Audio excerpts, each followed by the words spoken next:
Ladies and gentlemen, welcome back to the Truelife podcast. This is the Truelife and Greymatter Present series, and today, myself, George Monty, and the incredible Christian Gray, Truelife and Greymatter present Chris Claussen. Aloha and welcome back. Today we present Chris Claussen. This is the frequency where consciousness cracks open, where rebellion meets biology and the human brain becomes the final frontier of freedom. Today we're diving headfirst into the neuro-revolution with Chris Claussen, a mind architect, a consciousness engineer, and a man who refused to accept the slow fade of memory as destiny. After watching his father and grandfather disappear into the fog of Alzheimer's, Chris didn't mourn, he mobilized. He turned grief into data, pain into purpose, and began decoding the circuitry of cognition itself. As the co-founder and chief innovation officer of First Person, he's fusing ancient mushroom intelligence with modern neuroscience, creating functional nootropics that don't just enhance focus and clarity, they reignite the divine spark inside the skull. This isn't just wellness, it's cognitive insurrection, a declaration that the mind is sacred, that memory is rebellion, and that to think clearly is in an age of confusion is a revolutionary act. So tune in, breathe deep, and prepare to enter the new architecture of awareness with Chris Claussen, where biology becomes mythology and the revolution begins inside your own mind. Christian, thanks for being here today. How are you guys? I'm doing great. Thank you. I'm really happy to be here and talking with you both. Yeah, I'm excited to have you. Christian, how you feeling over there? Oaxaca's a good place to live. Yeah, absolutely, man. Away from the hustle and bustle a little bit into a whole new culture over there where you get to see the world through a different lens. Awesome. You know what? Let me, Chris, maybe we can start off with you, man. I know I gave you a little bit of a background back there. We talked about your father and your grandfather and Alzheimer's a little bit, but what did we leave out? How did you get to be where you are right now? Oh, the long journey of life, one step in front of the other, I guess. Yeah, it's been a deal. I've had a great life so far and looking forward to living a lot more and doing a lot more things for sure. Been fortunate to do and experience a lot of different things and now get to work on a passion project around brain and taking care of the brain and brain health. Christian, how did you meet Chris? That's a good story. There's a bail bondsman in Denver, Colorado. No, just kidding. Yeah. So that was part of the good experience. That might have been true, quite a few years ago. Christian, I know more. Maybe I did tell you that story. I don't know. So Chris and I met when I was doing kind of due diligence and extensive research supporting, was 2023, was that the year, Chris? I don't even know anymore the year. Yeah, it's kind of a blur. So I was working with the folks at Emerald X and Sarah and team on Brad Dunn on putting Remind together, right? And Remind was kind of a different type of psychedelic conference in that it wasn't about culture and heads and activism and all the things. And it wasn't, maps. It was kind of something in between. It was trying to talk about the business of psychedelics and plant medicine at a time when the business didn't really exist yet. So they're kind of early. And Chris was one of the outstanding or standout speakers, not only because of what they were doing with First Person, but because of the personal narrative and the passion for trying to solve for something that causes so much havoc in people's lives. So that's where we met. We got to hang out there in Vegas together a little bit. Then I stayed in touch with them. I got to know his brother a little bit in Southern California. And I've always been interested in what Chris is up to next, because it's always something interesting. Yeah. We're talking about Alzheimer's today, and it's such an incredible killer, especially with the demographic cliff we kind of have coming that way. And I think that people have a complete disconnect between talking about it and then actually going through it. Chris, maybe you could talk a little bit about what you thought about it. Like you had, a lot of experience with your grandfather and your father. How have your thoughts changed about Alzheimer's, like getting to think about it and then getting to actually experience people you love go through it? Maybe you could break that down for the audience. Yeah, I'm going through it again right now with my mother-in-law. unfortunately. So it's, I think it probably touches most people's lives at this point at some level. Maybe not 1, 2, 3 punches that I've had, but it's very eye-opening. At least it was for me, and just to see how it's just how it robs the end of life for somebody, and not only them, but for everybody involved with them. Their spouse ends up being a caretaker. It can rob their health. It was really hard on my mother to take care of my father. And then, even down to my kids, not really getting to know their grandfather that much, or him being able to give, wisdom and all of that. They got to experience a little bit of that when they were really young, but not really.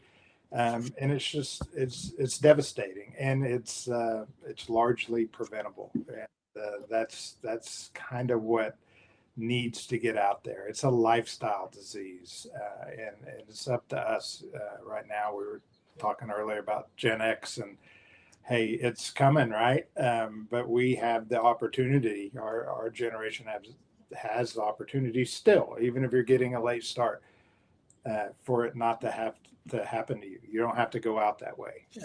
It's just a matter of making simple choices to your daily routine. You can turn it around.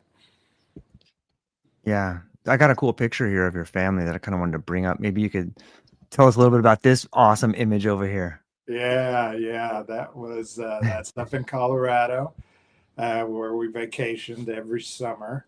And that's my grandfather and my dad and my mom.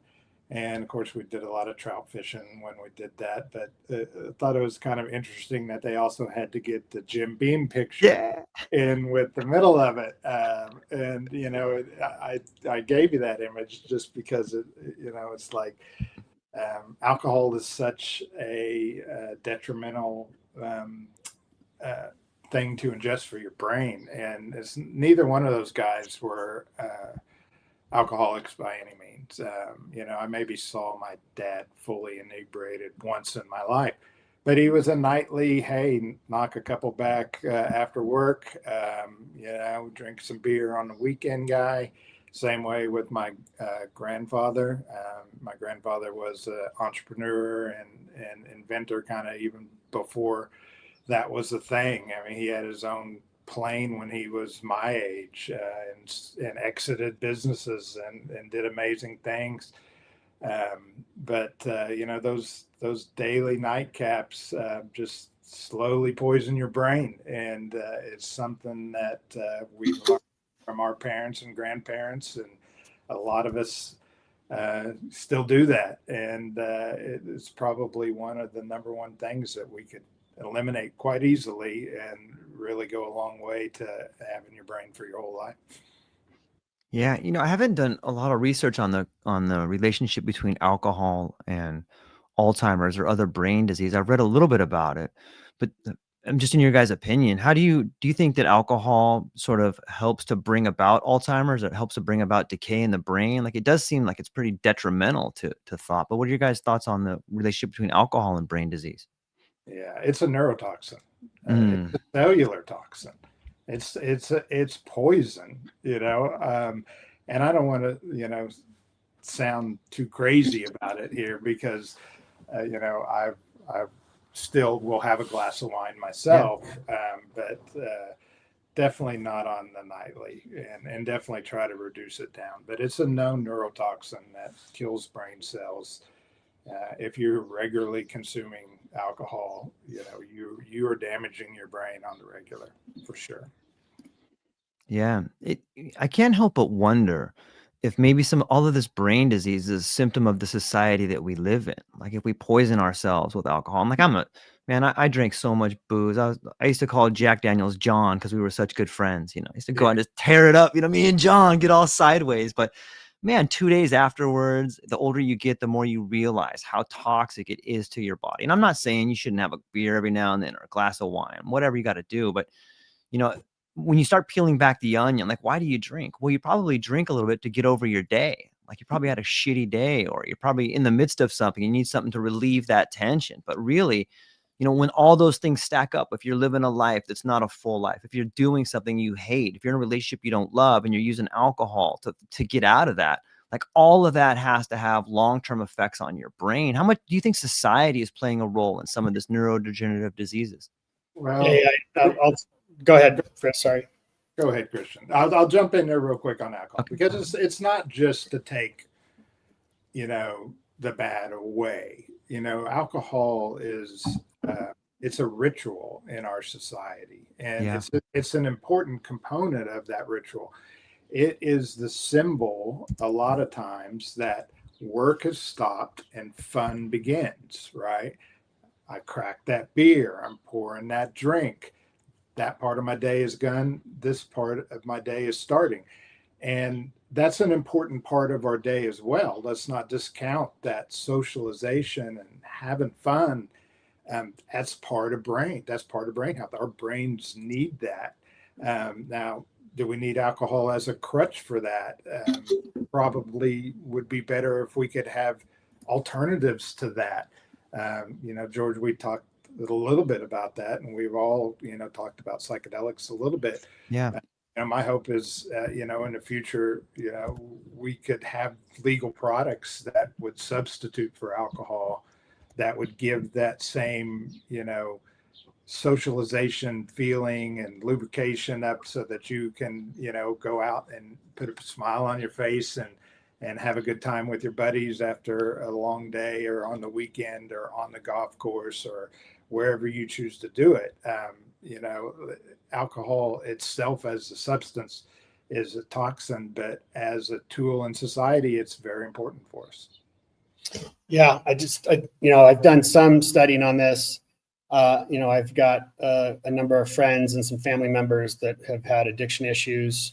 I like to say, and not being cheeky, like there's significant parts of my life where I was a functional alcoholic, right? Like I showed up to work every day. I took care of the family and kids. I didn't go missing. I didn't go sick. I wasn't blowing money at the racetrack because I was hammered. Mm. But when you grow up in Northern California as a kid, and you and your buddies are sneaking into dad's beer fridge at age, 7, and sneaking off with a couple tall boys, thank God my parents moved, because I had to find new friends. And those friends were probably smoking weed and not drinking in SoCal, funny enough. But, when you go to high school parties, and chugging's a thing in the 80s, talk about Gen X, and then, you're in college, and now drinking takes on a whole new, mantle, and machismo and blah, blah, blah. And then I was in the military, and I never understood how a human being could take their entire $732 paycheck, whatever that was, and blow it in one weekend, maybe one night. So I've been in drinking cultures. And if you look at the history of alcohol, and, there was large swaths of the United States, you go back to the 1500s, right? They drank, weak beer because the water would kill you. So alcohol has been around a long time, and you don't have to talk about, prohibition and everything else. Just look at the history of happy hours. Like, why did happy hours start, and what does that mean? So it's absolutely part of society. And then you bring in our sports culture and how alcohol is tied to sports and tailgating and all the things. So it's definitely part of our society, with or without, using it for medicating yourself out of some trauma or pain. So. Yeah, it's definitely there. I want to get into this book over here. Like, let's bring this up onto the stage over here. Chris Claussen, Brain Click, a Gen X guide to prevent Alzheimer's and achieve peak cognitive performance, man. How did this come about? Tell us a little bit about it for people that might be interested. Yeah, well, when my dad was going through it, that's when, I had to wake up call, and I was just like, we got to figure this out. My brother Joe and I kind of tackled the lifestyle change together, and we just set out to learn everything we could, from podcasts to books to going to conferences and meeting the experts and meeting the doctors and discussing it with them. There wasn't a lot of information when we got started out there. It was a lot of, hey, do crossword puzzles was and we knew that wasn't the answer. So just through trial and error and figuring it out on our own. And then, I just felt like there's a lot of information out there. There's a lot of doctors that have written books, Dr. Bredesen in particular, and there's a lot of people out there talking on brain health, most of them being doctors, rightfully so. That's their profession, which I am not. But a lot of times you'll find that, if you listen to Peter Attia podcasts on brain health, and I know a lot about the brain, I might have to listen to it 2 or 3 times to fully comprehend what they're talking about. And I just felt like there could been a more simple layman's explanation that didn't go overly scientific on the brain, that I could get out there to help people just make the steps to start changing their lifestyle. And that's what the book is. It's my experience in it. It's my learnings. It's my application of all this, the mistakes that I made. So hopefully other people won't have to make the same mistakes. And then just kind of in a language that's easy to relate to, and not so high level PhD, MD talk. Yeah, it makes sense. What about the Gen X factor? Is that because you yourself and all of us on here are Gen Xers, or is that because we as Gen Xers are facing our parents going through that? Or maybe you can break down the Gen X lens. Yeah, I decided to just kind of give it a tone to our generation because once again, it's a personal experience. I think a lot of us are going through that, seeing parents going through it. A lot of people that I know my age that I talk to are concerned about their own brain, what's going to happen. They come to me, say, tell me what to do. I don't want to end up like dad or mom or whatever. Now, it applies to everybody. Alzheimer's begins 20 to 30 years before the symptoms show. That is when it starts in the brain. So what I'm talking about here doesn't necessarily specifically be only our generation. It's just that in order to relate to the stories that I tell, I just felt like, hey, this is my audience. This is who needs to be reading it right now. And can relate to my own experience with my grandfather and my dad. Yeah, it's an awesome lens. And so Chris, I just think it would be interesting. So you don't need to sell me on the book. George will show you. I already bought it. So don't sell me.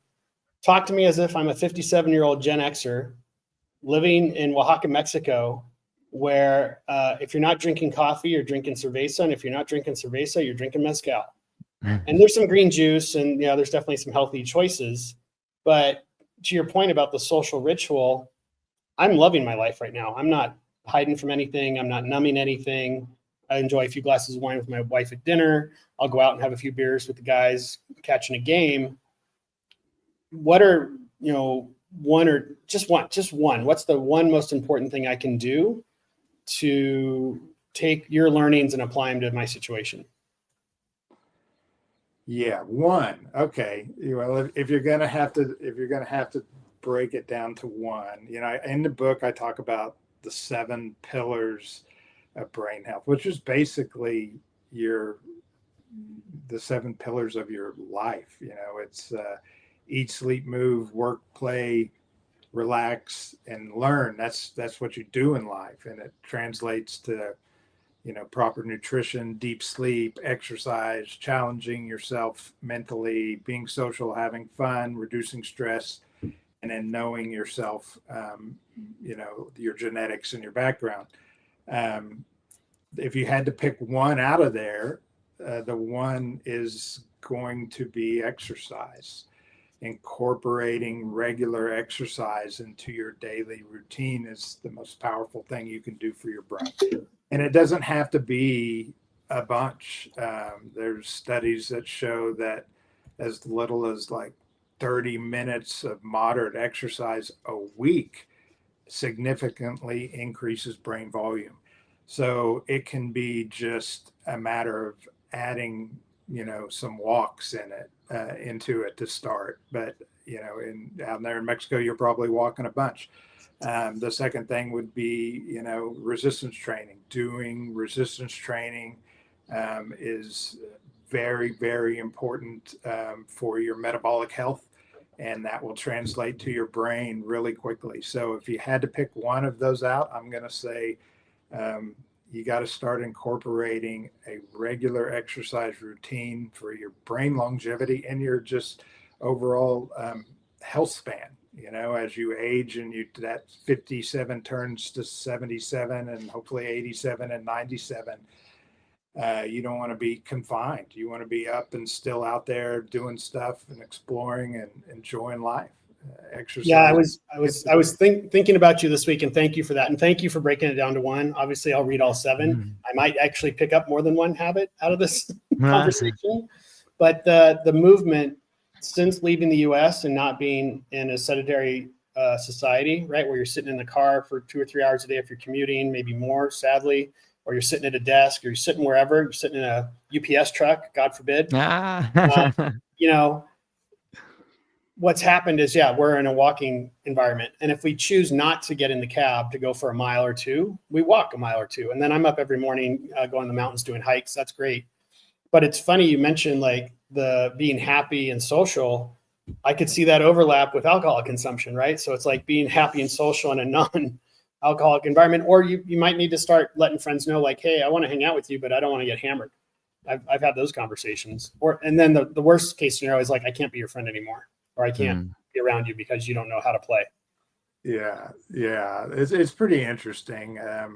Joe and I were trying to live the lifestyle, and alcohol was probably one of the last things that we kind of conquered each other, and we just like made ourselves a promise that neither one of us was going to drink for a year. So we both went into that kind of commitment together. And it was always interesting, going out and being at conferences and social settings where drinking is part of it. And, just say, no, I don't drink. And the immediate response is it's kind of funny. You get a couple different responses from, from the female. They're like, oh, and real cautious about it. Okay, I understand. And the male's like, yeah, I got a friend. He can't drink either. So the immediate response is they think that you're an alcoholic and you're doing it because you have to. Why else would you not drink? And then I explained to him, no, I'm just doing it to lead a healthier lifestyle. And most of the people that refrain or cut back significantly all kind of report the same thing. It's kind of like, wow, I feel so amazing from not drinking that I don't, I can't go back to it, at least not to the level that they were. Yeah. And I think it's pretty easy to weave in, because I think everybody on this call has experience or had some use of plant medicine, maybe psychedelics. I don't know. That, I've in Cali, it was like, I'm Cali sober, right? That's been a thing for decades. And for people who aren't from California or who don't consume cannabis, Cali sober means I don't drink alcohol, I don't do hard drugs, but I smoke a little weed once in a while. Like, you want to look at healthier people for a lot of reasons. And then there's kind of the equivalent, I think, of the psychedelic space where people don't do hard drugs, quote unquote, or they don't drink, but they microdose or they macrodose or whatever. So I see these healthy choices. I mean, it all probably starts with mental health, right? If your mental health is good and your attitude's good, you can apply these 7 pillars. If you're struggling with anxiety, depression, eating disorder, sex addiction, you're probably a candidate to keep drinking. Yeah, well, it's they feed each other either direction. Habits gather a momentum, and in order to break any kind of momentum, you have to replace it with something that has an equal reward. So as you look to change those habits, maybe things that are not good for you to a more healthy lifestyle, you got to think about it in habit form, and how can I change those habits? And it isn't just stop, right? It's not just stop. That's the mistake a lot of people make. Like, I'm just going to stop. What are you going to do instead of, those unhealthy habits? Let's get something that still fires the dopamine, fires the reward center, and allows you to transition away from it. And in the book, I described like our nightly ritual of wine. Christian, my wife and I had that too. And I was really wanting to stop it, but I really enjoyed that time. And so, and I struggled with it, with stopping, one glasses of wine turned to three, and kind of developed this kind of healthy blueberry frozen treat ice cream thing that I'd make. And we replaced that, the wine with that. And guess what? We still had a ritual.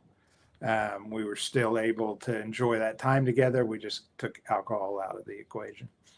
Yeah, I love that you brought up dopamine. I actually caught a video. I'm a bit of a curator and a grazer of content and information from all sources.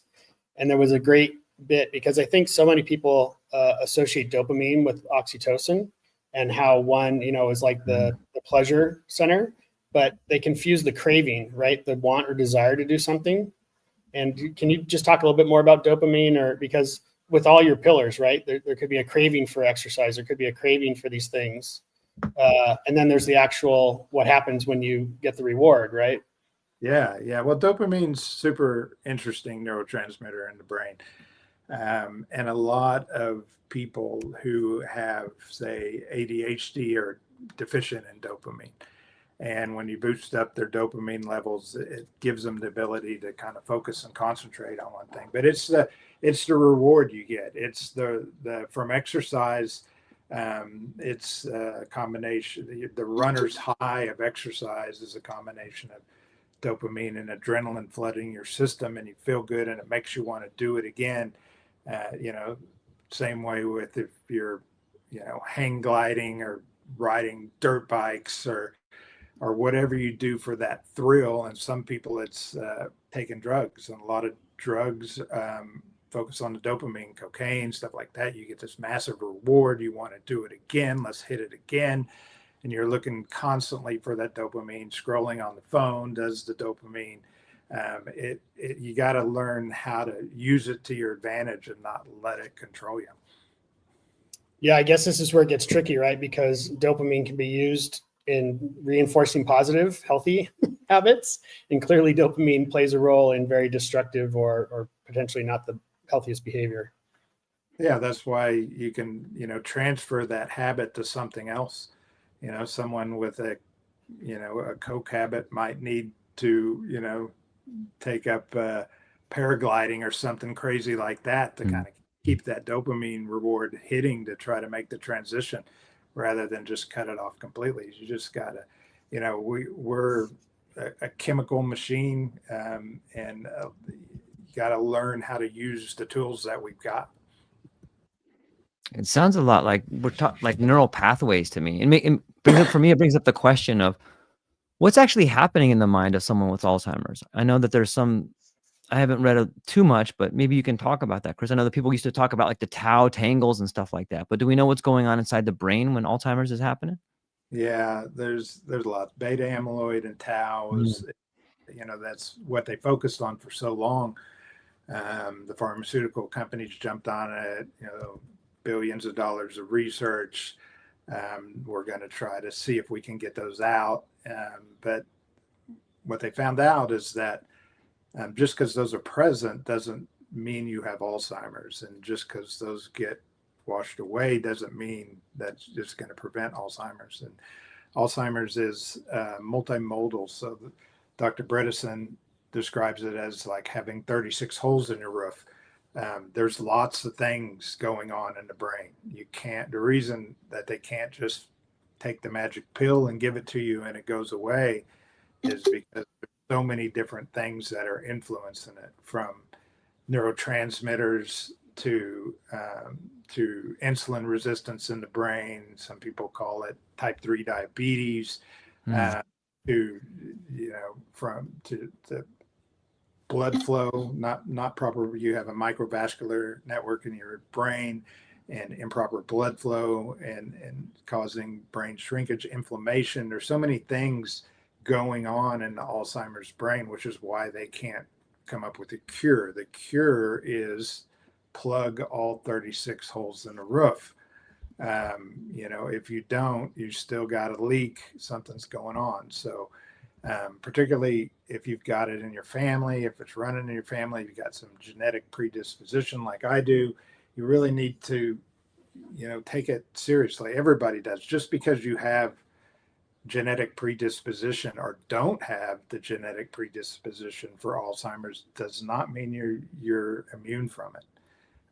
And as we continue to advance technology that is going to enable us to live longer in our physical bodies, we're going to have to address the brain. Do we want to live longer in our physical bodies if our brain isn't functioning? I can tell you the answer to that is no. That's not a lifestyle you want to live. My dad was super healthy, but his brain was not, and he had to live in, a terrible condition as his body slowly deteriorated and his brain quickly deteriorated. So the only real way to take care of the brain as of now is to deal with it from our lifestyle and our choices that we make. A couple things are popping for me, Chris, just how important this conversation is, like belaboring it. Obviously you wrote a book, so you know how important it is, and you and your brother have made it your life's work. So Captain Obvious here, reporting for duty. Seeing these images reminds me so much of being, 7, 8 years old. And I grew up in a mixed household in terms of religious lineage. So mom, Irish Catholic, they know a little bit about drinking. I won't say who, but that's a thing. And then my dad grew up in a Seventh-day Adventist house, right? And my grandma and grandpa on that side, for people who aren't familiar with the Seventh-day Adventist faith, extremely lifestyle and health oriented, going back to the Kellogg's and stuff going on in Pennsylvania. And they were doing, heat and cold contrast before anybody knew what the hell that was. Like all these things that the Seventh-day Adventists were doing, like in the 60s and 70s, would have been perfect at a commune or, in San Francisco. And then here it is again, like longevity, growth hack, life hacking. And I'm just thinking when I was 7 or 8 and my grandma showed me images of a healthy lung that was all pink and happy, and then showed me the lungs of a smoker, I did not smoke. I had no interest in having lungs like that. And, I might have had a closed cigarette here or there, and I might smoke other stuff, but cigarettes were not on the menu. And it was like somebody smarter than me, and I'm paraphrasing, like when you have awareness, when you're really aware of your health or anything, you can start to make informed choices. If you don't know that extra 2 beers during the football game is going to do this to your brain, you may not care. If you haven't visited a senior living memory care center, or you haven't had a family member go through dementia or Alzheimer's early onset, you have no effing clue what's coming for your family or for you. So I think education awareness, super important. Sure. So often George and I talked about this a little bit. It's like, unless it's affecting you right in the moment, we have a tendency to say, I'll deal with that later. But like I said, if you're living an unhealthy lifestyle, chances are you've already got some progression towards that image on the right there. But you can turn it around. But Alzheimer's 20 to 30 years before you start seeing symptoms. And a lot of times when you start seeing symptoms, it's too late. And that sounds like terrible news. And there has been some reports of people, starting to show symptoms of Alzheimer's, really getting their lifestyle in check and coming back out of it, or at least not progressing any further. But not everybody. And if you wait till that starts, that's a problem. And that's part of the reason for the book. Part of the reason I do what I do is try to, bring awareness to people, like, just start now. It's pretty easy to make these changes, and you'll feel much better right now anyway. Your life is going to change for the better as you go forward, and your brain's going to be, I was going through brain fog myself before I even started looking back on it. I was like, I I was definitely heading down that path. And, my brain right now functions better than it ever has in its life. And wow, that's saying a lot. Can we talk a little bit about your personal story? And I don't want to make it more painful or triggering, but like as a grandson and watching your grandfather's descent and how aware you were of it based on your age and whatnot, versus kind of what you saw with your dad versus what you're maybe going on today with your mother-in-law. Yeah. I talk a little bit about it in the book.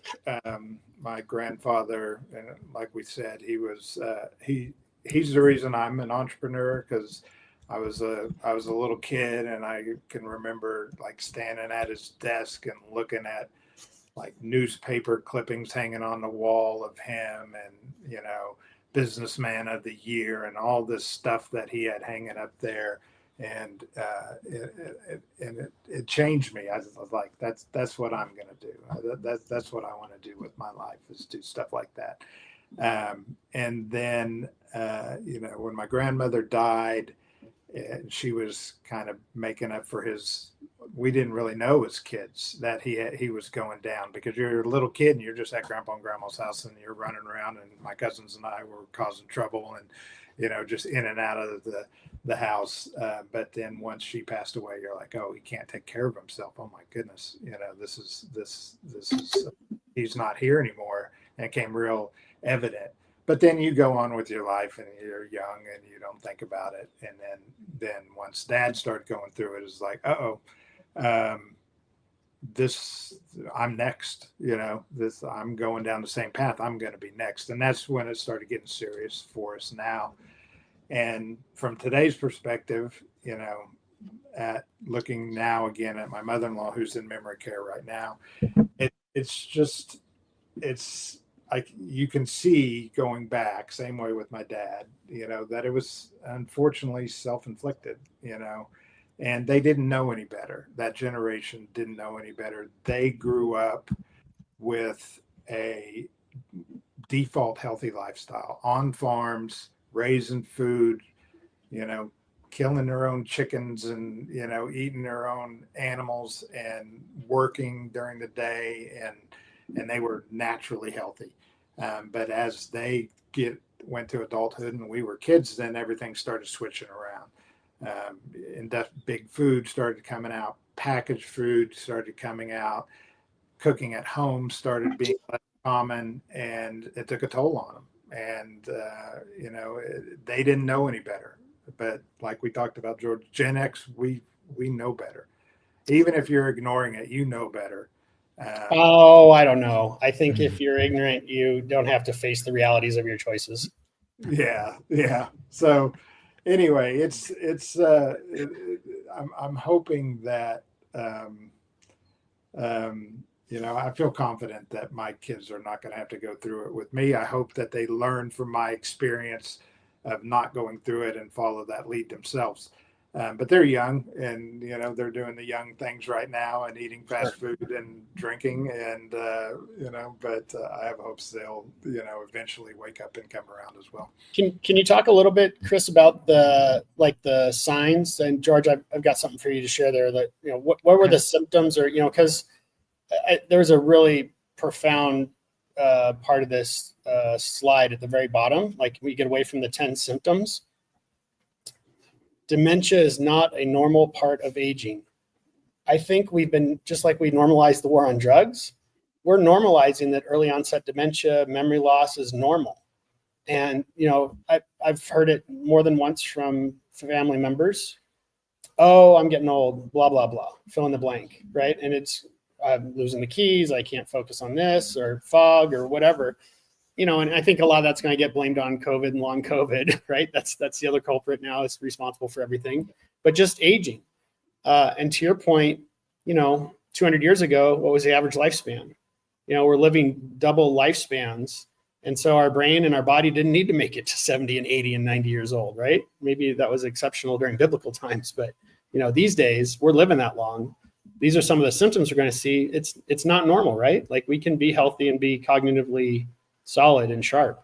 Yeah, it's unfortunately it's normal, but it doesn't have to be, right? Unfortunately, it is normal, and we've accepted it as the norm.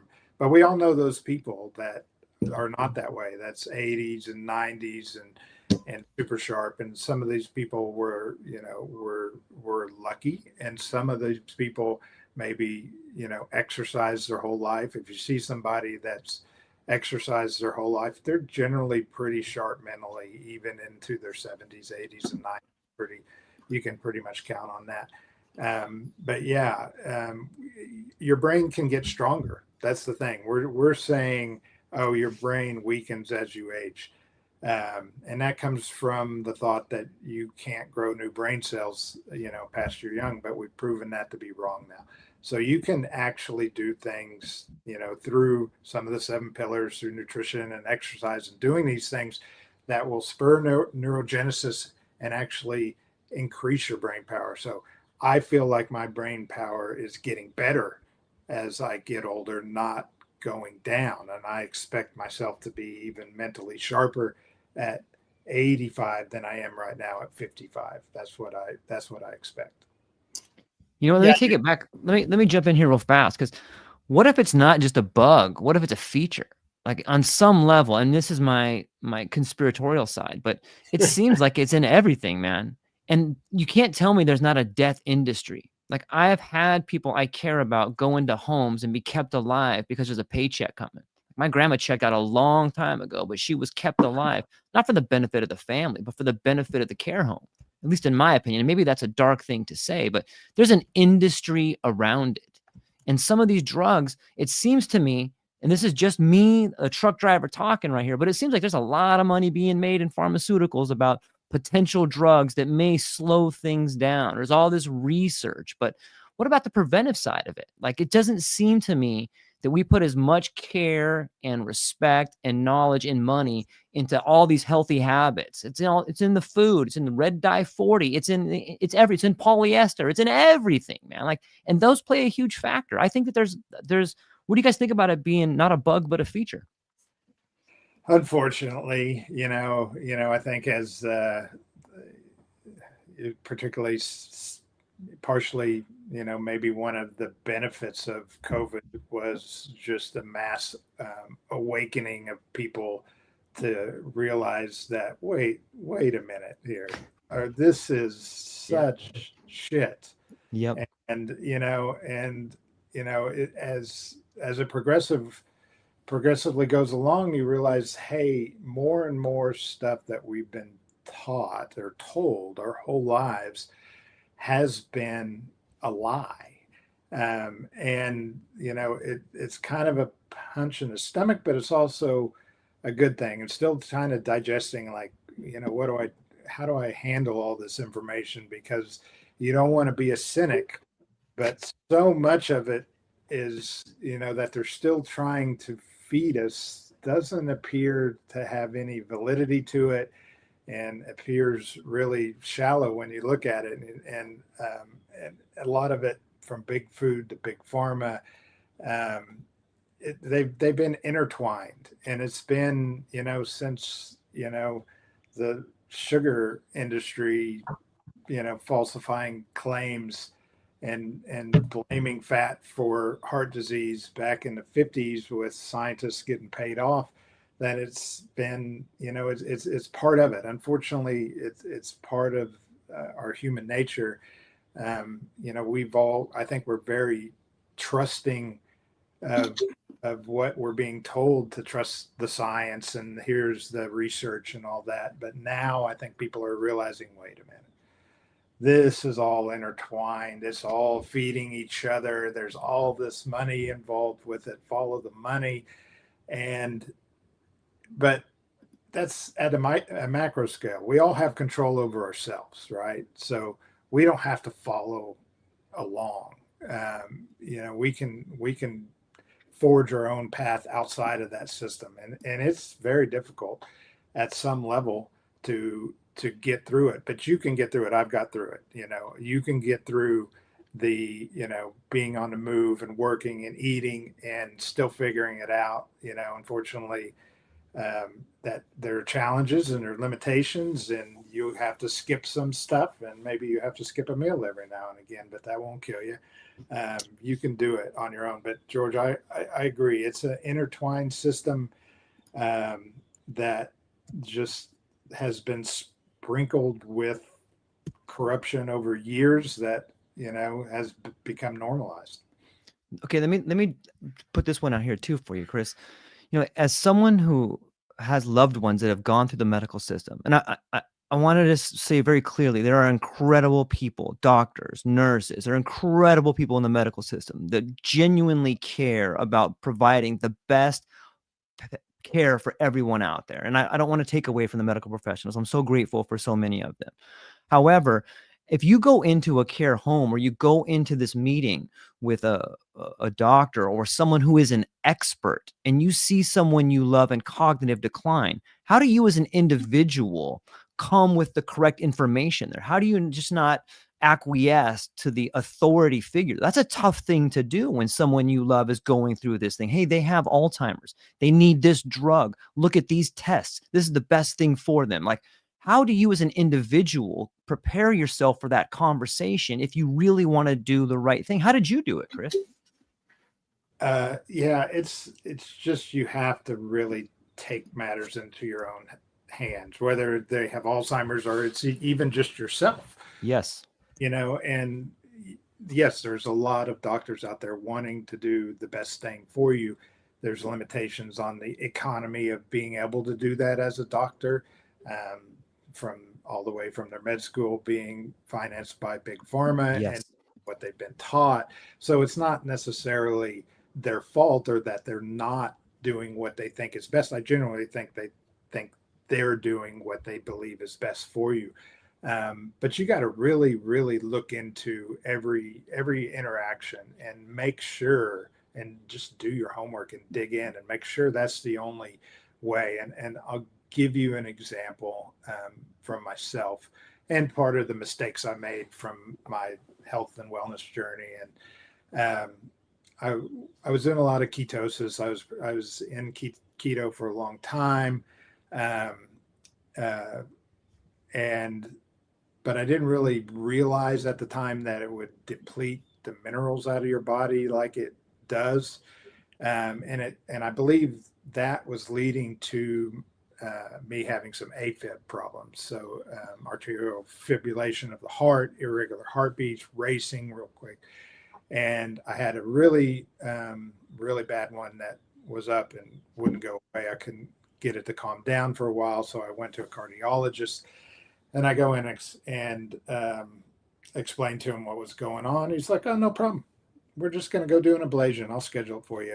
We'll have it done, here in the next few weeks." And I was like, well, wait, is that the only thing? Is heart surgery is the only option on the table here for me? And he's like, "Yeah, it's no big deal. We'll just go in there, we'll snip it. It'll be done." And I was like, okay, I got to look into this more. And so as I research it, I'm looking at it, and I was like, oh, that can be caused by magnesium deficiency. And I was already supplementing with magnesium at the time, but I wasn't supplementing enough to make up for the fact that I was in deep ketosis a lot of the time. So I just upped the magnesium and then stopped. Didn't happen again, as long as I kept supplementing magnesium. My wife's uncle also was getting ready to go through have an ablation for AFib, and I said, "Hey, why don't you, before you go in, just supplement with magnesium and see if that helps it?" And he did, and it stopped it, and he didn't have the surgery. So I mean, it's just, you really got to take matters into your own hand and really, really educate yourself on your own health. There's a chapter in the book called Know Thyself, which you really need to know some genetics. You need to know your biomarkers, and you just need to understand it. We're all different. Each one of us is different. And, one thing that drives me crazy, you see a lot on social media, it's just blanket statements from health influencers that this will fix this. Just do this. And it's just not the case. Come on, Chris. It's just broccoli. I mean, it's just kale. I mean, no, it's keto. No, what you need to do is have healthy fat. No, come on. Yeah. You got to learn yourself, and you got to tweak it. It's all your own- peptides. Peptides. Gonna fix everything. Yeah, that's right. Whatever's hot right now. So you gotta take it into your own control. For other people, for your loved ones, if they have Alzheimer's, really do it. But for yourself, most importantly, know yourself. Know what makes you from a health standpoint, and you'll be able to kind of push and pull and tweak things and turn the dials and get it working for you. It sounds like one of the best things to do is have a community of people that have been through it. And it sounds like maybe you have that with like First Person, or you got this book coming up, but maybe it sounds like that you have a community out there of people, Chris, that you have spoken to, and that maybe people can tap into. Yeah, it's the health and wellness community is definitely growing. And there is getting to be more and more awareness of that, particularly where you might live might have more access to that. I live remotely, so not so much, immediately here, but I'm always surprised when I talk to people, even here in Oklahoma, of how top of mind it is to them, and how knowledgeable they are with the one good thing. The bad thing of social media on, being numerous and people telling you one size fits all. The good thing is it's really brought awareness to it, and there's starting to be a lot more knowledge and just everyday common people about what we're consuming and concerns about what we're consuming, from visual consumption to nutrition consumption and spiritual consumption, everything. Yeah. I think it'd be interesting if you can grab that image of the mother-daughter. This just came up to me. So my folks are in their mid to late 80s, Chris. So they're going through a few health challenges. I was fortunate enough to be involved in the senior living industry around 2016, 2017. So I kind of had an early preview of what was coming. And I'm just kind of wondering, from your perspective, your lived experience, really, as you started to notice some of those symptoms with your dad, and obviously having the grandfather's experience, like you're getting more and more educated as you went through time, right? And how, I don't even like to think about this. How do you have that conversation with a loved one when they're already starting to slip, or maybe people weren't catching the symptoms early enough, about their choices, right? Like if you're past the point of maybe changing, or maybe you're never past that point, you could start eating healthy, at 87 and still have an impact, or exercising for sure you can, right? You can always start exercising. It's going to make a difference no matter what. But just like, how do you prepare yourself for, how do you talk to your siblings or the rest of your family? And how do you talk to the loved one how do you go there? Yeah, it's tough. When Dad first started going through it, it was like a full-on attack. It was like my youngest brother was at that time was like, okay, we got to get him MCT oil. Dad, you got to do this. You got to do this. And I was, at the time going, it's not going to work unless he wants to. And I think that's what we have to accept. We want it for them. Let's do it. Let's get going. But if the motivation on their end isn't there, and a lot of times it goes back to the habits and such, they're long ingrained, they get this momentum built. And if they don't have the motivation to change that, they're not going to, and you're not going to make them do it. And that's if you approach it from that reality of saying, hey, here's some things that can help. I'd love to jump in there with you. We could do these things together. I think that helps.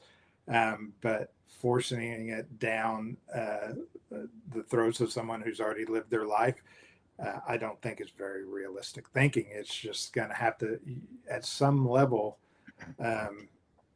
they maybe accept their fate. You accept it as well, and then enjoy those times the best you can give them the guidance, the knowledge that you know. But they're 80 years old.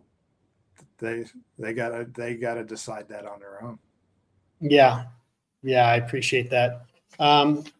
Maybe we can shift gears, and I don't know, George, you get any questions from folks out there? I got a bunch of stuff stacking up over here. Yeah, Let's get into them. let me ask one more, and maybe you can bring Okay. up the neuroplasticity, and then we'll go to the folks out there. Okay. So back to the psychedelics and plant medicine, Mhm. or other altered states of consciousness, and just the whole idea of the value, because I think much like peptides, neuroplastogens are becoming the hot topic, right? They're going to be a panacea for everything. And you know your way around some of the neurology and the brain science and brain health. Can you just speak a little bit to the value or importance of neuroplasticity, and then maybe just a few ways to increase it as folks age? And obviously one of them you've already talked about, which is reduce the neurotoxins that you were putting in your brain in the first place. Yeah. No. Neuroplasticity and that, neurogenesis and all of that is great, because that's what they didn't think would exist, that we could actually make new connections, build those connections stronger.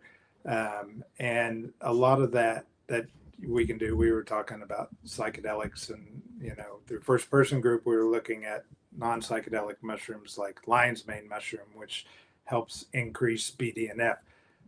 Psilocybin mushrooms do as well. BDNF is brain-derived nootropic factor, and it will actually spur neuroplasticity and help strengthen those connections, help build new connections and repair the ones that are there, which is what you want.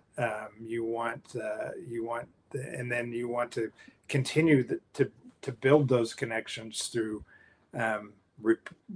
repeating positive behaviors. You can strengthen those connections. It's like your brain can have paths built in that get ruts in them, and you get stuck in that thing. And neuroplasticity and a lot of times psychedelics help you get out of those and create new pathways and new ways to think about those things.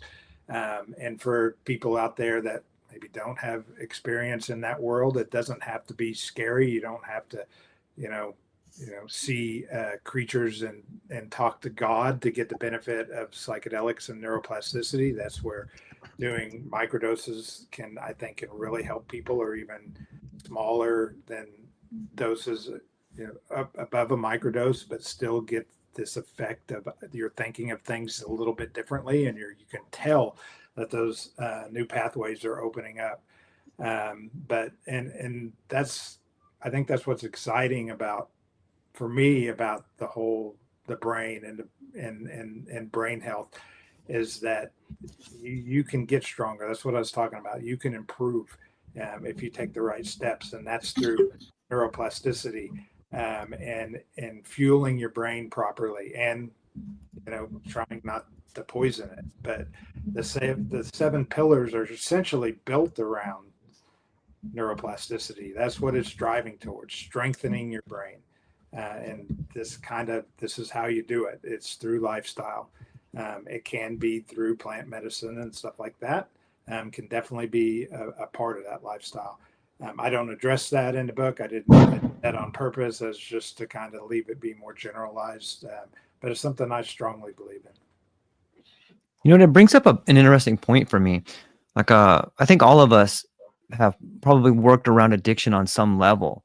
And when I look at some of the ibogaine clinics that I've been working with, they're working in addiction. You have that same sort of neuroplasticity problem. You have these old habits, these old loops that become, the functional pathway of the brain. And I'm just an opinion here, and I'm curious to get your guys' thoughts on it.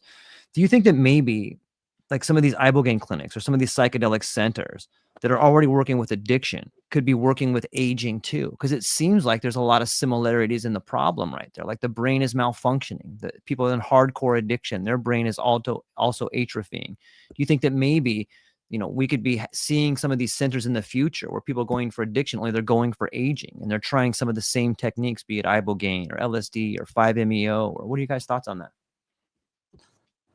Well, I think in a way they already are, right? People are doing, psychedelic retreats for, to help improve their life, not Yeah. necessarily on addiction purposes. And those are the people going, to do Aya.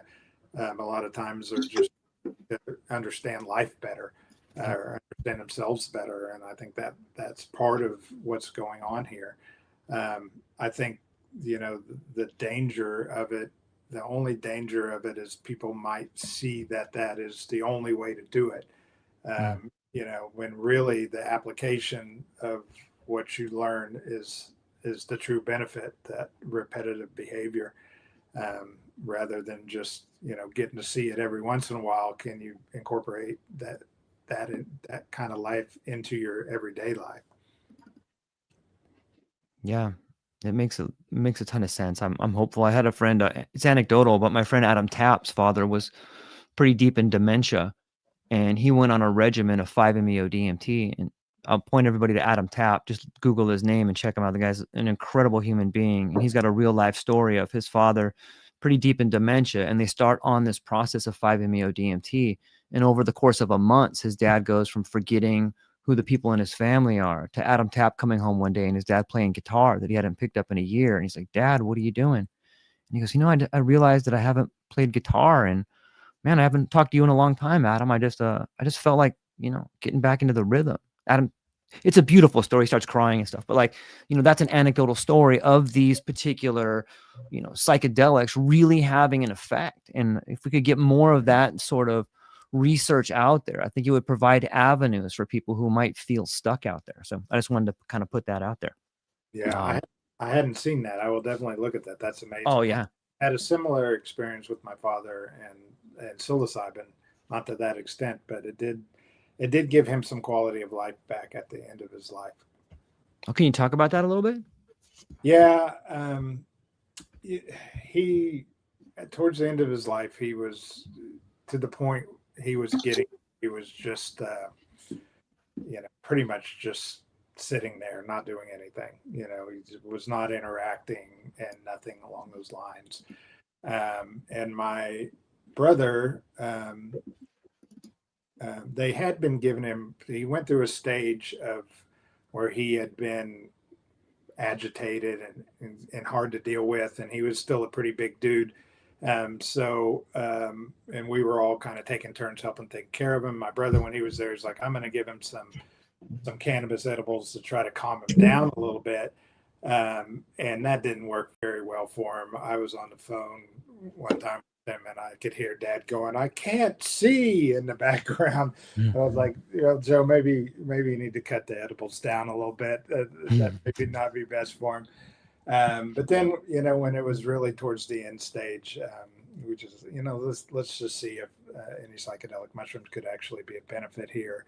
And he was really pretty non-communicative at that point. And after taking some in his coffee, he got up and went in the kitchen, gave my mom a hug and said, "Thank you for taking care of me." Right. Which was amazing because he hadn't said anything like that in years. And then, he would, then be a little more interacting and laugh and kind of tell crazy stories and stuff like that. So it was a good thing for the end of life care for him, for sure. Oh, thank you for sharing that. That's a beautiful one. Go ahead, Christian. You got something?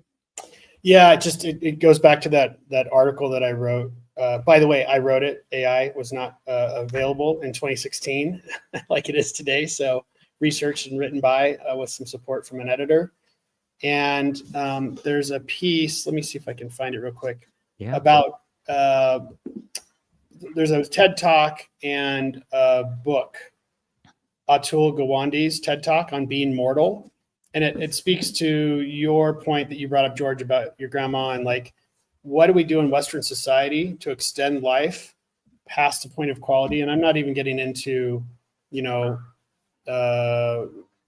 life-ending diseases or just aging, quote unquote, normally a healthy individual getting older. And as we get older and older, how much money is spent by the healthcare system, how much money is made by the healthcare system, and who's paying the price. And I'm not talking about the financial price. And so, like I say, I don't think this is the forum or the talk about, death with dignity. But if we're just talking about at some point, all the things are happening to me, I'm losing control of my biological systems, but if I'm happy in a wheelchair, eating pudding, watching the NFL Monday Night Football, then leave me alone. Like, I'm good. Like, let's keep going. But, other people on life support systems, or not necessarily checked out mentally, but they've stopped showing up for life because they've been put in this box or bubble, and they're not having engagement with other humans. They're not having connection. Like, when somebody's ready to go, let them go with peace and grace. And I think I have several friends that are death doulas and involved in hospice care and transitions. And as I get older, and I'm trying to be more and more aware of my own mortality and not fear it, right? Fear death, make friends with it. I want to host some death cafes. I want to have honest conversations with friends about end of life and how to prepare for that and how to leave gracefully, which gets into, how do your parents feel about that conversation? Most of the folks that I know of that generation that I've spoken to are deathly afraid, no pun intended, of death and dying, right? It's not a topic you bring up around the dinner table, sex, politics, drugs, and death. Like, let's not bring that up during Thanksgiving. But it's coming, right? For all of us, unless somebody knows how to ascend. And we got to be prepared for it. So I just think there's a lot of knowledge and learning. I'll bring that TED Talk up in that book. And I'm curious about both of you, like with your grandma's experience, or even thinking about other family members, George, and then what you've been through. How do you prepare for the end of life in a way that's healthy and thoughtful and loving? Yeah, I think that the problem is that we have this like unwritten or written rule, however you want to say it, that it's taboo, right? To humanely end a life is, with few exceptions that are allowing it, it's just like, you can't even talk about it. Like you said, you can't even discuss it, even as they sit there and suffer and curl up in a ball in his unbelievable suffering. We can't, as a society, decide that it's okay to go ahead and put an end to that suffering. We can for a pet, but we can't for another human. And I don't know for sure if that's because of the religious undertones of, of some sort of retribution that you'll face if you participate in that. But it's a tragedy. It's a tragedy that people have to suffer until their last breath when there's no hope. And it's really unfortunate that as a society, we can't even really have the conversation. But maybe that's going to change with our generation. I hope so. We're a do-it-ourselves generation, right? So we'll handle that ourselves too. Yeah, man, there's a weird relationship between courage and surrender, because when I think about death, I like to think that I would be courageous enough to not put my family through things. But when you see it up close, when you get close to it, it's like, you know what it is? It's like, you ever been held underwater, like long enough where like you can't breathe, you start panicking?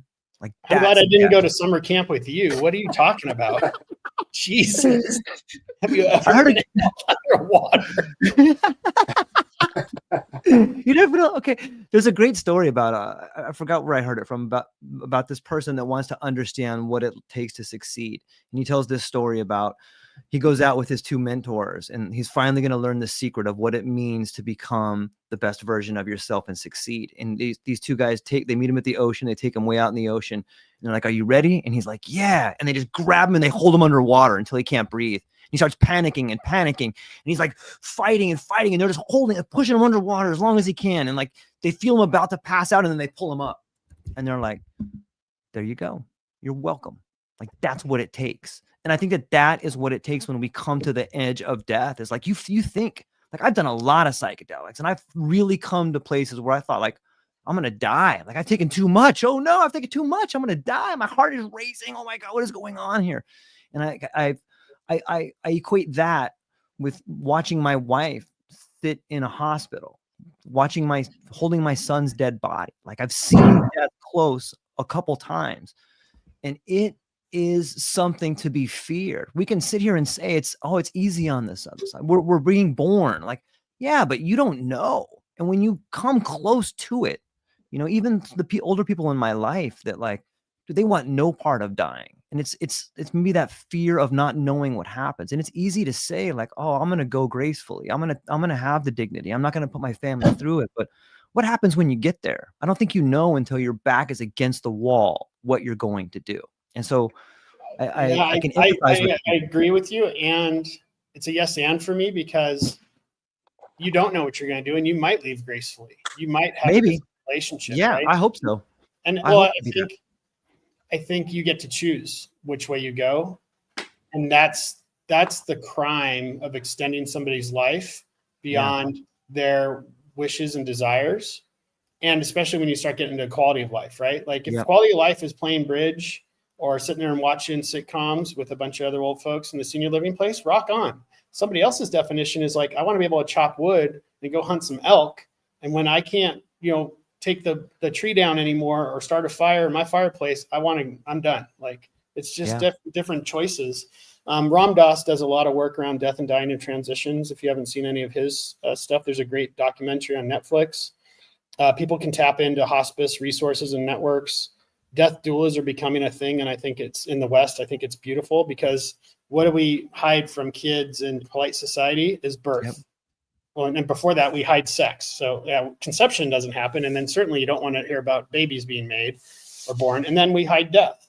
Like, the two major capstones of our existence, we put behind a curtain, and it's nuts. So having open conversations, having dialogue, not being afraid of a conversation that leads to awareness, I think can lead to informed choices. What about celebrating it? Absolutely. I've written my own obituary. I wrote it like 7 years ago. My mom did not want to hear about that. My wife was a little distraught, but I'm like, I don't want somebody else to write my story. I want to write my story. And I was actually writing it aspirationally, like at the age that I was, when I was like 47 or 45. Like, what do I want my obit to say? I don't want to say I was hammered every Sunday watching football and I died of early onset dementia. That would suck. Yeah. I think too, if you, especially where you are in Mexico, like, you have the Dia de Muerte, and over here we have, palliative. Like, the root word of palliative is to hide. Like, pal means to hide. Like, you're hiding these people in these rooms. And for those of us who have been to those care centers, it's scary going in there. There's people moaning and crying and, like, running around in their underwear and, like, just crazy stuff. You're like, oh my gosh, what is this? But if you go to Dia de Muerte and people are at the graveyard with, like, a picnic, they're going there on regular days, having a picnic, drinking, having a little bit of gin with their family. Like, they're celebrating the times. And in the Western world, we don't do that. And I think psychedelics can be a huge catalyst for that. Like, what if we had these going out parties? What if you were like, I'm on my last one. Hey, everybody come on over. We're going to have this last party. And then I'm going out. This is going to be the send-off party. And I don't want people crying. I want people partying. Let's do this thing together. That's a monumental shift that can happen if we have the courage to embrace death in a way that is a life lived. And you know what? One thing I noticed closer to death is that all the bullshit kind of falls away. You can read the biographies of people that are dying, and no one's tapping on the gurney saying, I wish I would have worked harder. No one's tapping on the gurney saying, I wish I would have put in more overtime. But in the biographies, people are saying, I wish I would have been a better father. I wish I would have been a better husband. I wish I would have taken that vacation. Wish I would have done that one thing with my wife I never did. I wish I would have jumped off that rock. And so I think getting closer to death allows you to actually live a life worth living. And if we have those conversations, maybe our ideas about death will change. Maybe we can learn a lot from our neighbors to the south and begin to celebrate it. What are you guys' thoughts? Definitely. I'd love to hear what Chris's reflections are. Yeah. Especially because I think there's, what do you want to achieve before death or graceful transition? But I would just back it up a few decades. How do you want to live before if you're going to have early onset dementia or Alzheimer's. Like if that's coming, you have the biomarkers, environmental factors, you went one too many fraternity parties and, your die's set. What should you be thinking about now to prepare for that? Or how do you enter that phase of your life with awareness, I guess? Yeah, I definitely, I love the idea. I love your idea, George, there. Let's, and I've talked about that with friends, like how go out with a bang, somehow. And is there a flip the script on the funeral, and the obit reading and all of that stuff that goes on. And you're right, there needs to be, maybe that's something that will catch on. But I think, having the same way you wrote your, aspirational obituary, I think that's a great way to think about it. And George, you touched on that. Let's go out with a bang from this point on, right? If you haven't been doing it, or if you do it already. I kind of feel like I've always kind of lived that way anyway. But like, let's think about it from that end point.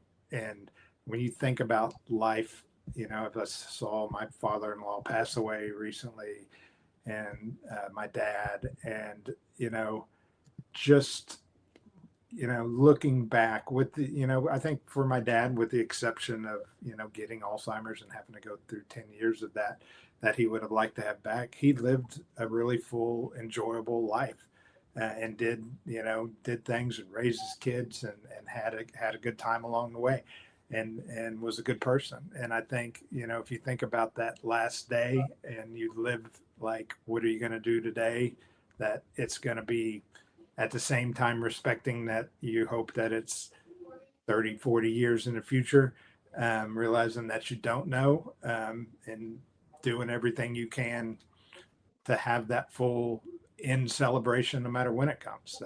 I think that's a great way to approach life. That's beautiful. Look at there. Yeah.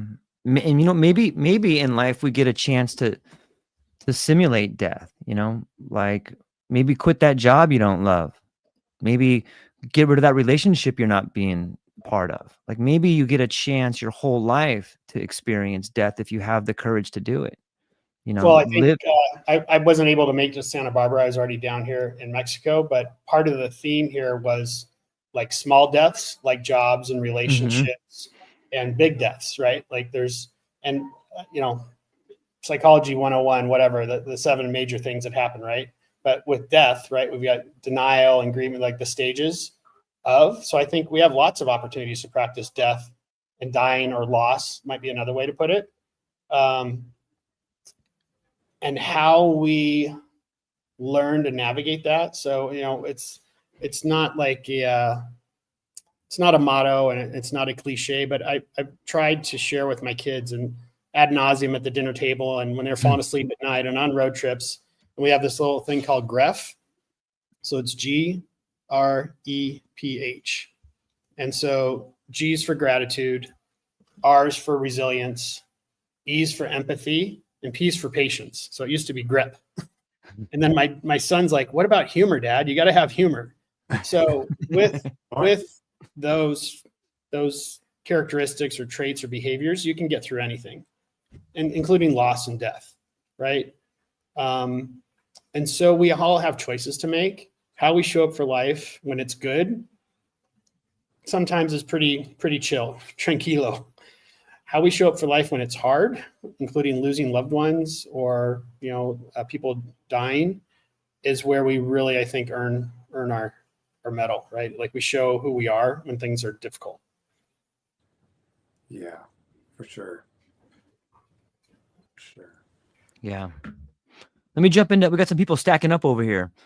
Let's go with, Ava from Brooklyn says, Chris, if memory is the architecture of identity, then when we alter that structure through chemistry or technology, are we healing the self or building a new species of consciousness? Thanks, Ava. It's a pretty deep one.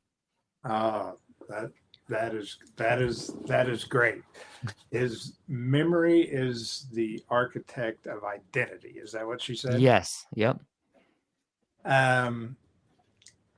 Memory is the perception of identity, maybe not the architect of identity.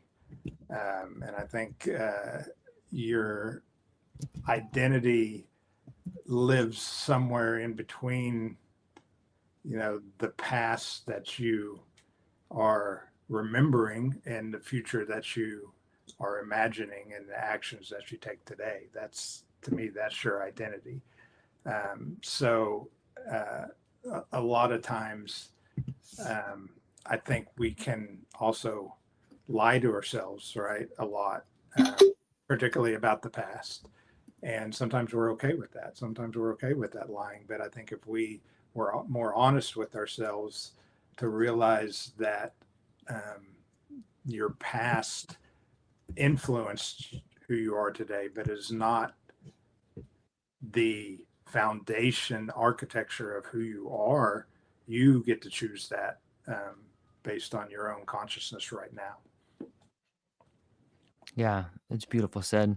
Rico, coming from San Francisco, right down the way from me, he says, when we optimize the brain for performance, do we risk sterilizing the chaos that gives birth to creativity? My experience has been it's the opposite of that. But I am naturally a very right brain person, and creative in thought and visual in thought already. So it amplifies that for me tremendously, to the point that I have to try to put some guardrails on how many of these ideas I want to pursue. So I think quite the opposite. I think, a strong brain, a healthy neurochemistry fuels creativity, and that's what drives creativity. And that's part of where it comes from. Yeah, I like that. There's a lot of Ian McGilchrist has a new book out called The Matter with Things. And what he talks about is like, we're living in a society of left brain people, this analytical scalpel that just like digs into like just so many just silly questions about like, who cares? Like, what about the creative side? What about the humorous side? What about the big picture side? So I'm hopeful that we're moving into a more right-brained world moving there. Lena coming all the way from Berlin, ladies and gentlemen. Thank you, Lena, so much for being here. She says, functional mushrooms are ancient teachers. Do you think we've reduced their wisdom to biohacks? Are we finally listening in a new dialect of science? I mean, there is some talk about that. Like, there's some talk about, okay, here we have this ancient wisdom, and people are using it to get more work done, right? Like, maybe we should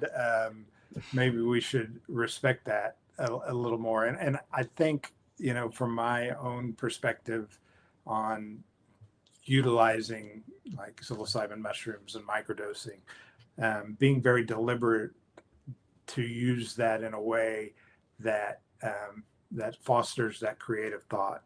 And so a lot of challenge in any business, and in my position as innovation with First Person, I'm trying to solve problems and come up with what can we do, how can we do this, what can we make better, can we make this ingredient better, is there a pathway better?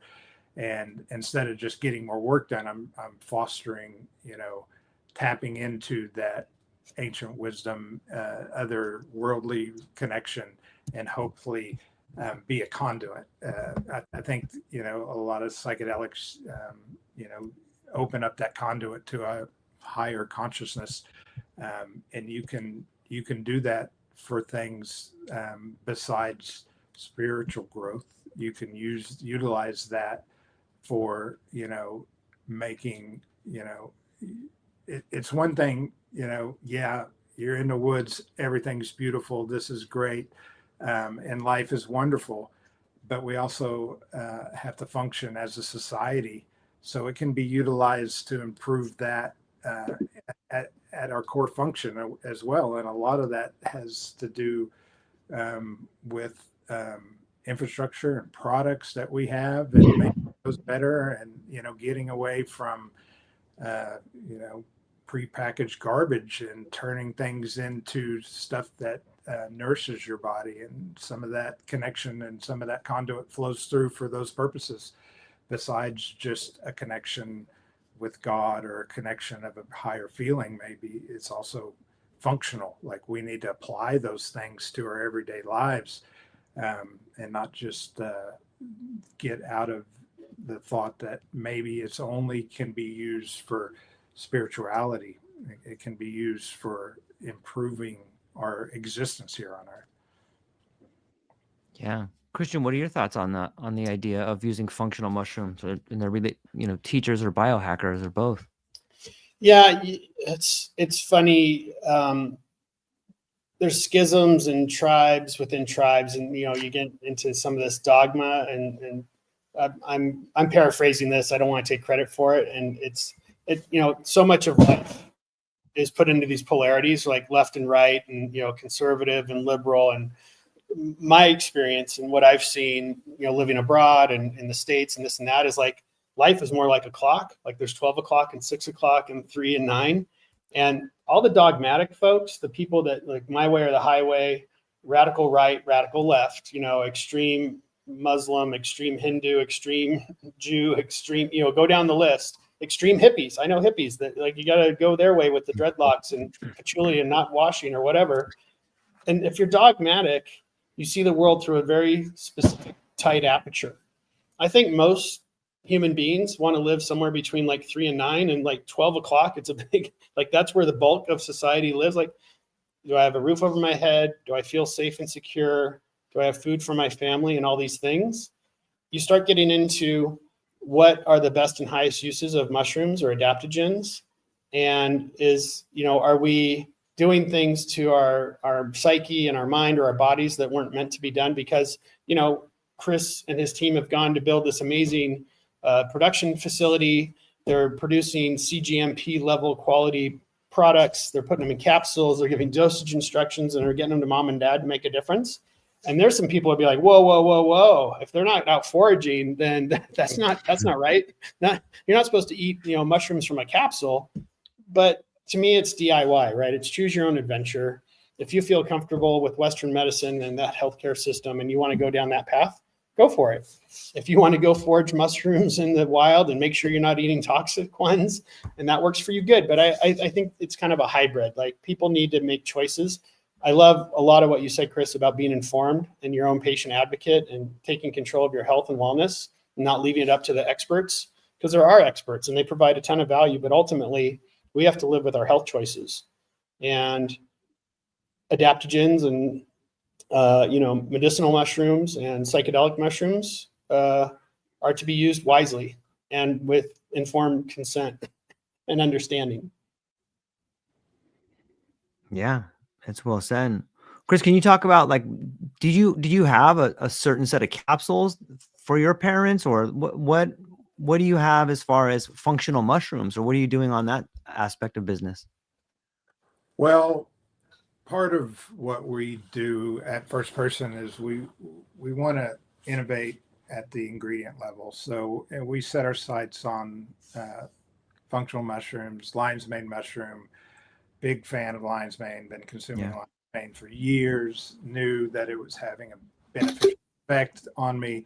And just seeing if we could improve the technology around extraction, which we set out to do. And we innovated our own extraction technology without any chemicals, using several steps, including ultrasonication to break down the cell wall, the chitin of the mushroom, and release those compounds of interest so that they are more bioavailable to us. And then have been experimenting through a process called co-crystallization, where we take the pterostilbene, which is an antioxidant similar to resveratrol, only it's out of blueberries. and you combine it with the lion's mane mushroom to increase its bioavailability through solubility. And it also increases the effects of lion's mane. And we haven't done research because we haven't had the capital to invest in clinical trials. This is something that we definitely would like to do. But there's a noticeable effect with our crystallized lion's mane with pterostilbene that you feel its effects within minutes. You can feel your brain light up within minutes. And we're really hopeful that we've created something that is going to really be a game changer in the world, and people that are suffering mild cognitive impairment and early onset Alzheimer's may be able to benefit from. Like I said, we're still a ways away from being able to prove some of this stuff out, but from just an experiential, it's really amazing. What does it feel like when you're, I've taken some supplements before, and I can feel like I'm on. I feel as if my mental clarity, my ability to recall words or think clearly, like that's what I think of when I feel like my brain lighting up. But how would you say it feels when your brain is lighting up? Yeah, this is a lot of the stuff in the nootropic world out there. If you really dive deep into it, a lot of it is relying on caffeine as a stimulant. If you really dive into the ingredient list, I've been in the business long enough. I know ingredients really well, and that's fine. But I think we're pretty caffeinated already. Caffeine is great, but it's not going to do the same thing as, if we could do out of mushrooms, in particular the lion's mane mushroom and the BDNF in the brain. It feels like your brain turns on a lot, and it's not just, oh, I kind of feel better. Lion's mane mushroom is, if you take it, if you get some good quality fruiting body or fruiting body extracts, it will, over time, you will feel like your brain is operating better. And you really notice it, I think, when you stop taking it and you go, oh, wait a minute, that was working. It's not something that you put in your coffee and you go, oh man, that was great. It's kind of like I take it every day and my brain is working better and I feel like it's working better. The product that we've created, you feel it right away. You feel your eyes open up, you feel your brain more in tune, you feel everything on. And we really think through that solubility, possibly, that is, it's getting to the brain, crossing the blood-brain barrier more efficiently. Something is happening. We look forward to being able to kind of prove that stuff out. But right now, you can try it, prove it out, and you can feel it right away. Yeah. Yeah, I think so too. Who else do we got coming? Noah. What's up, Noah? Thank you for being here today. I hope your day is going beautiful. He says, if the brain is a living network, could consciousness be a distributed phenomenon? Something we tune into rather than possess? I 100% believe that with Noah. I think you're right on. Like we're tuning in. It's coming. Yeah. It's coming to us, not necessarily, or through us, not necessarily from us. It's grabbing the frequencies, and I think you can use that to your advantage by becoming more aware of that. And I think that's a lot of the benefits of meditation and mindfulness, is tuning that frequency and receiving that conduit. And people in the psychedelics that have experienced that conduit open up and receive some of that, some of those messages and thoughts that for a fact didn't come from you, it came to you. But I think that's the normal existence for sure. Yeah. I love it. Well, gentlemen, this has been absolutely amazing. I'm so grateful to get to hang out with all of you. Let me see if I have anything else in here from people coming through. Okay. What do we got? Anders over here. after this. Okay, we've been through all of these ones. Let me just kick it back to both of you guys though, real fast, as we're kind of landing the plane right here. Chris, if people were listening today and they were like, man, I want to check out the book, or I want to see these supplements, or I want to contact you myself, where can people find you? What do you got coming up, and what are you excited about? Yeah, the book is on Amazon. Brainclick.co is a website. You could find it there as well. If you want to reach out to me there, you can link in and reach out. I'd love to talk to anybody about anything they have, any concerns they have. I'm really excited about the possibility of just getting it out there and getting people to start. It seems daunting, and you look at the 7 pillars and you're like, oh my God, that's changing my whole life. And really, it is, but it's not. It's small adjustments along the way, and just take your time. I've been at it for 14 years now of this kind of making this change, and it didn't happen all at once. It was steps along the way. I didn't even tackle the alcohol component till 3 years ago. So you don't have to jump in right now, but if you can just start making the big steps, it'll go a long way. And once you start feeling the improvements in your brain, it's motivating to kind of keep going. It's a lot better way of existing. Yeah, it's well said. Brainclick.co. Christian, any closing thoughts? Oh, you're muted. Boop. Memory's slipping a little. Sorry. I'm just glad I know you, Chris. Like, just the work that you're doing and how you and your brother are showing up in service of others. And without having this conversation, without reading your book, I would probably be making different choices in the next few years that would have ramifications. So my future self thanks you, right? I just think we hit on so many different things that I need to process the last 2 hours. But, being prepared to transition, end of life, hospice care, mental health, plasticity, movement. Like there was a reason I asked you for which one of the 7, right? Like, I'm already doing some, but I'm going to do more. I'm going to focus on movement and mobility, and I'll get those benefits, and we'll see if we get to the mescal and cervezas, but Awesome. Well, ladies and gentlemen, if you're within the sound of my voice, I hope you have a beautiful day. Go down to the show notes. Check out Chris at brainclick.com. Thanks for hanging out with us. Gentlemen, hang on briefly afterwards, but to everybody within the sound of my voice, I hope you have a beautiful day. That's all we got. Aloha.